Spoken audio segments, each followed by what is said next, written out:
my lovelies, welcome back to my channel. If you're new here, my name is Julianne and I make videos all about candles and running a candle business. In this video, we're going to be talking about candle curing rules and regulations. Now stay tuned to watch this video. In the meantime, I need you to hit the subscribe button if you are not yet subscribed.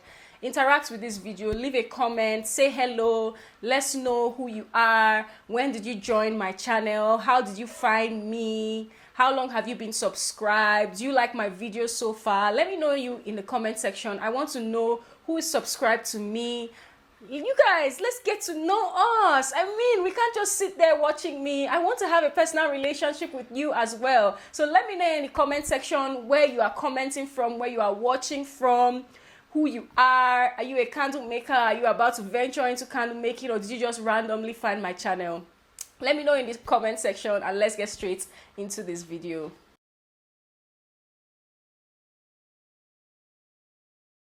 So when it comes to candle curing rules and regulations, this was made because a lot of people don't know how to cure candles. They just feel like you make your candle, melt, pour in a jar, let it dry, close the lid and just keep it until it is 2 weeks. No. That's not how you cure candles. There are actual processes, steps and everything involved in curing a candle.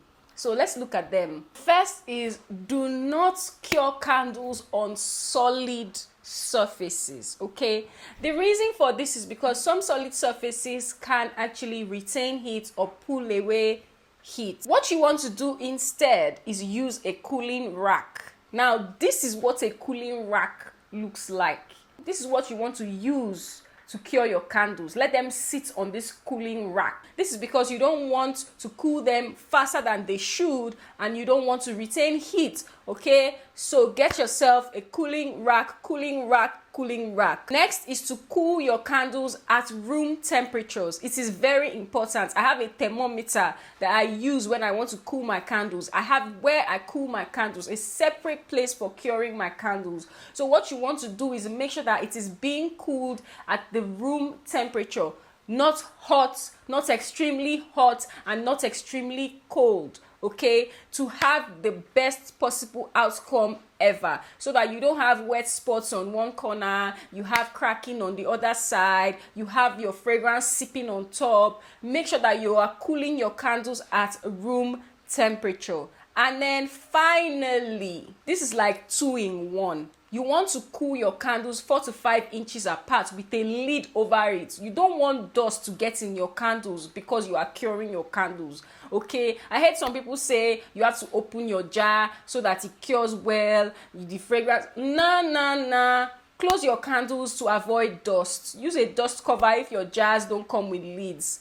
Dust cover, just cover it up so that dust doesn't get into your candle. That's the reason you are covering your candles, okay? And then finally, you want to keep them away from light, direct fluorescent light or sunlight, because you don't want the light to interfere with the color of the candle. The color will begin to fade. Even if you have some UV inhibitor in there, you want to keep your candles away from direct sunlight or fluorescent lights, okay? So this is basically the rules and regulations in curing your candle. This is how to cure your candles.